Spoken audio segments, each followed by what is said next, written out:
Tender of payment under UCC. Section 3604, a forgotten defense. A tender of payment may be defined as an unconditional offer by a debtor or obliger to pay another, in current coin of the realm, a sum not less in amount than that due on a specified debt or obligation. Tender of payment typically arises within the law of commercial paper when a party obligated on a negotiable instrument, at its maturity date, tenders the sum due to the holder.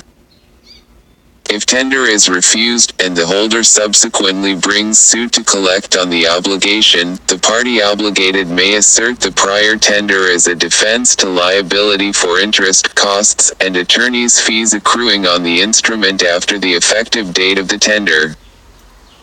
Article 3 of the Uniform Commercial Code has codified a tender of payment rule for commercial paper in Section 3604. 1. Any party making tender of full payment to a holder when or after it is due is discharged to the extent of all subsequent liability for interest, costs, and attorney's fees. 2. The holder's refusal of such tender wholly discharges any party who has a right of recourse against the party making the tender. 3. Where the maker or acceptor of an instrument payable otherwise than on demand is able and ready to pay at every place of payment specified in the instrument when it is due, it is equivalent to tender. Tender of payment under Section 3604 has been litigated only infrequently since the enactment of the Code. Several reasons may be postulated for this lack of legal attention to tender. First, it may be that tender of payment infrequently arises in modern commercial transactions. As will be seen, tender only becomes an issue when the holder delays collection of the instrument after it matures and the party obligated on the instrument desires to stop the running of interest and costs on the obligation. It is possible that modern holders promptly collect their debts and hence tender of payment does not arise as an issue. In the early days of the common law when the doctrine of tender of payment arose, great distances and gaps in communication could easily cause delay in the collection of negotiable instruments. The modern commercial world does not operate under similar disabilities. Second, it is possible that parties obligated on negotiable instruments are unaware that tender of payment exists as a mechanism to stop interest and costs from running on an instrument after its maturity date. Tender 1. Bocum v. Gradam, Inns, Co. of NY 370 SW 2D 863, 866 Tex. 1963. 2. UCC, Section 3604. 3. The Uniform Commercial Code Reporting Service reports fewer than a dozen cases concerning Section 3604. 4. See Notes 913 and accompanying text HFRA. Ohio State LAW Journal of Payment in the negotiable instruments setting has been ignored in legal literature. Section 3604 has not been the subject of commentary since the enactment of the Code. Third, because Section 3604 of the Code fails to define tender, the definition must be derived from the common law. 6 Parties obligated on negotiable instruments may be unwilling to follow the rituals associated with tender at common law out of ignorance or desire to avoid the bother of making a tender. The purpose of this comment is to explore the law of tender of payment in the negotiable instruments setting through an examination of tender under the common law, the negotiable instruments law, and Section 3604 of the Code, and to explain the lack of use of Section 3604. Exploration of the nature of tender of payment as it evolved from the common law to its present-day form will reveal that many problems relating to tender of payment remain unresolved by the Code. This comment will propose solutions to those problems. I. Tender of payment under pre-code law. Tender of payment arises in a great variety of contractual settings. For example, a mortgager may tender a payment due on a mortgage to the bank, an insured may tender a premium due on a policy to an insurance agent, or a consumer may tender money due on an automobile to a loan company. Point 7. In order to clarify how tender of payment works for commercial paper, it is helpful to illustrate how and why tender of payment may arise in this context. A. The negotiable instruments setting. 2. Hypothetical negotiable instruments reveal typical contexts in which tender of payment may become an issue. In the first, A. In exchange for a $1,000 loan from B. States 5.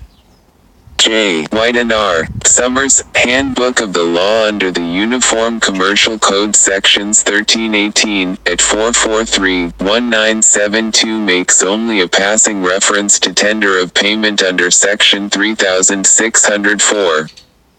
For a general discussion of the law of tender, see comment The Law of Tender in Texas, 29 Baylor L. Rev. 325-1971. 6. UCC Section 1103 reads, unless displaced by the particular provisions of this Act, the principles of law and equity, including the law merchant and the law relative to capacity to contract, principal and agent, estoppel, fraud, misrepresentation, duress, coercion, mistake, bankruptcy, or other validating or invalidating cause shall supplement its provisions. 7. For a discussion of tender in a variety of contractual settings, see comment Supranote 5 at 325. 8. These are not the only commercial paper contexts in which tender of payment may be an issue. Similar considerations prevail when a party acts as an acceptor of an instrument, that is, agrees to honor the instrument as presented. CUCC, Section 3410. This comment will not examine the problems associated with a tender of a check in satisfaction of a debt. See comment, Accord and Satisfaction under the UCC, Section 1207, 38011 O Street. LJ, 921-1977. Volume 39, 833. Tender of payment. I promise to pay B or order, the principal sum of SL000 plus 10% interest compounded annually, principal and interest due and payable 1 year from the date of this instrument. The second instrument is a variation on the first and reads, I promise to pay B or order, the principal sum of $1,000 plus 10% interest compounded annually, principal and interest due and payable at the First National Bank of New York, 1 year from the date of this instrument. In both cases, A is the maker of the note, and B is the payee. As long as B retains a right of payment on the note, he is termed the holder. The difference between the two notes is that the second instrument is domiciled, that is, payable at a place specified in the instrument. Notes may be domiciled anywhere, but the most common domicile is a bank. The first note is payable on demand anywhere. In either case, B has the right to collect $1,000 plus 10% interest 1 year from the date of the note. The problem is that B, the holder, is not required to present the note for payment to A, the maker, on the date of the note's maturity. A's obligation to pay the principal and interest continues whether B collects on the date provided for in the note or 10 years later. Early English law established that makers of notes payable on demand had no right to presentment of the note for payment at its maturity. 9. This rule was in contrast to the law of checks, which required prompt presentment by the holder for payment. The English courts, however, did adopt the check rule for instruments domiciled at a bank. Since notes domiciled at a bank were analogous to an order on the bank to pay the note, the English courts took the view that presentment should be necessary. This distinction between domiciled and non-domiciled instruments did not survive in the United States. In the 1839 case of Wallace v. McConnell, the United States Supreme Court refused to require presentment for payment of domiciled paper. Hen The suit is against the maker of a promissory note payable at a specified time and place. No demand is necessary to be averred, upon the principle that the money to be paid is a debt from the defendant that is due generally and universally, and will continue due, though there be a neglect on the part of the creditor to attend at the time and place to receive or demand it. 12-9. See Roe v. Young, 2 Broad and Bing 165 CP. 1820, Stephan, Instruments Payable at a Bank, 18 U. CM. L. RV. 55-60-65-1950. 10. Failure to present a check promptly for payment absolved the drawer from liability for any loss occasioned by the delay. See Stephan, Supranode 9, at 58.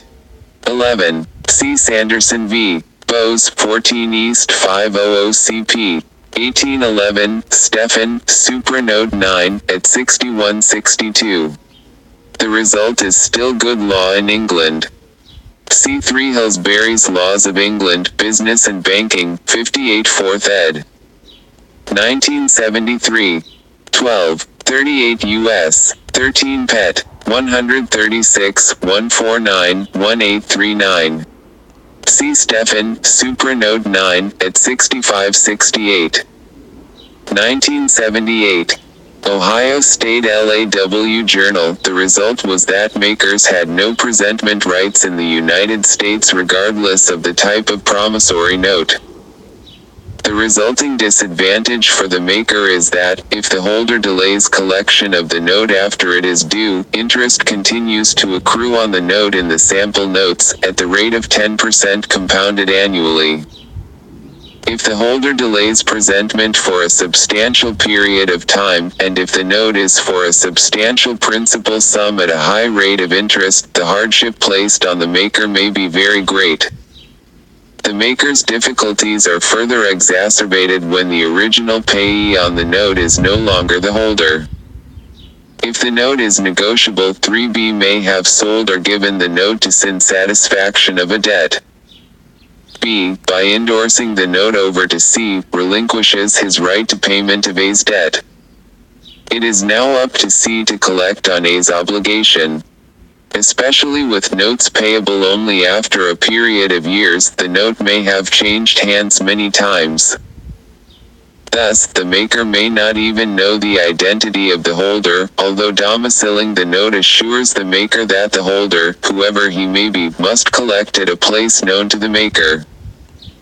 The hardships placed on the makers of negotiable instruments spurred creation of a mechanism by which makers could stop the accrual of interest on the note caused by the holder's delay in presentment. The law of tender was the answer. B. Formal requirements of a tender of payment at common law. A tender of payment is essentially an offer by the maker of the note to pay his obligation to the holder when it becomes due. Yet a tender of payment is really more than an offer. A tender, while having many of the characteristics of any offer, is, in the contemplation of the law, more than an offer to perform the obligation required of the obliger